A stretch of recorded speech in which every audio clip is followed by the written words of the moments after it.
Hey, ask your neighbor right now if they copy down the negative flips it. Important stuff. Make sure you know that negative flips your end behavior. Okay, really quick once again, odds go in opposite directions, even go in the same direction, correct? And negative and front flips it. Okay, so what did you get for your y-intercept on this one then? It's 1? Everyone agree it's the constant? Okay, well, let's look at this. I'm gonna show you how to do factor by grouping here. Okay, factor by grouping,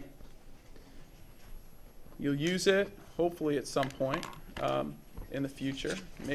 Hopefully you'll use it tonight. Some of you will choose to go a different route. But because I factored for a while, I look at this and I know if I can group that and that, I'll be able to factor this. And I just added whatever grouping symbol as I wanted there. Okay? Hey, notice I haven't changed the value yet. You can put grouping symbols anywhere and not change the value. It's still the same thing. Okay, but what I've done now is I've made a group right here where I know I can pull out something here. What comes out of both of those? More than just x. X to the fourth. When I take x to the fourth out, x to the fourth times what makes x to the fifth? X. And x to the fourth times what is x to the fourth? 1. And it's a positive 1. Now you'll notice x to the fourth times x plus 1 is still this. Correct? Okay. What number is hanging out right in front of this x plus 1? 1. So when I write this and I put that plus there, there's actually a 1 hanging out right here, right in front of those parentheses. We just don't show it. And the benefit there, now, and let me outline this in a different color here. Okay? The benefit here is what is the greatest common factor of these two quantities? This and this. X plus 1. Right? X to the fourth times x plus 1 plus 1 times x plus 1. The thing I can take out of both of those sets is x plus 1. They both have that in common. If I divide this by x plus 1, which means I'm factoring it out, what am I left with? X to the fourth. And if I divide this by x plus 1, what am I left with? 1. You have now factored that. Okay, that is factor by grouping. Now you can test me. You like to see if I'm right. I mean, x to the fourth times x is x to the fifth. X to the fourth times 1 is x to the fourth. 1 times x is x, and 1 times 1 is 1. You have the same thing. The benefit now is you're multiplying two things to make, what is y going to be? 0.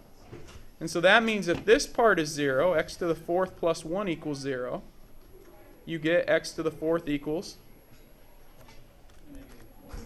negative 1. Now when I take the fourth root, what's going to happen?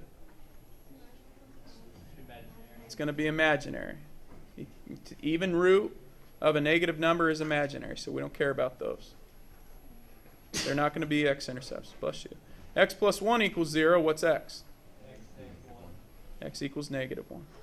That's my solution. Okay, so my x is that, my y is that, my end behavior is that. Okay. Now, if you're like, I'm not doing factor by grouping, that's too tough, eventually you're going to want to use it. It makes it easier, and it's a lot easier once you start practicing it and working with it. You'll believe me at some point if you're not believing me now. Well, let's look at E. Last one. Okay. On this one, go ahead and copy it down if you haven't done so. Tell your neighbor the x-intercept, or excuse me, the end behavior and y-intercept there. Y-intercept is 1, the end behavior. The end behavior. Down, up. Tell your neighbor how it would change if the x was negative. Good. It would flip. Well done. Okay, y-intercept. 1. It's the constant back there. It's not always 1. It just so happens in both those problems it was. 1. Now, if I put grouping symbols here, I could pull out an x squared, but I'd be left with x minus 4, and I'm not going to get x minus 4 back here. Everyone see that? Okay, so if you can at least see that, you're kind of getting an eye for factor by grouping. And we could always try it. You could try any groups. You could pair this one with that one and try it. Okay, and see if it'll work out. But we're going to go about it using our calculator on this one. So on your calculator, I want you to put this into your y equals menu. Okay, we put it into our y equals menu and we get that. Everyone have something that look like that? Can you guys see that okay? Kind of. All right, got the light shining on it. All right, we want to calculate the x-intercept. So what button do we use up here? Calc. We hit calc. Oops, not trace. Second trace, which is calc. What are we calculating? Zeros, not intersect. We're calculating zeros. Remember, these things are called zeros where they cross the x-axis. Now, it's saying left bound. There are 3 intercepts. Okay, 3 zeros. So we want to go to the left of the first 0, which is right there. So the left of it would be below it. Hit enter. We scroll, and now it says right bound. So right above it. That would be to the right of that 0. Hit enter. And then your guess means you need to be closer to this 0 than any of the other zeros. Okay, my answer is negative 0.3, and we'll round it to the 10th there. I want you to calculate the next 2 intercepts, please. Next 2 intercepts. Calculate 0. Go to the left. This time is above the second one. Right bound is below the second one. And our guess, as long as we're closer to the second one than the others, this one's 1. Notice y equals 0 there. That's how we know we're correct. Really smooth. Huh? You drew on your calculator. Yeah, I know. All right, so calculate. Our last one gives us left bound. So down below, right bound, up above, guess. There we go. Y is 0, so 3.3. How many got it? Yeah, man. Your assignment today, look at the other side of yesterday's worksheet. On the other side of the worksheet, so that's this guy here.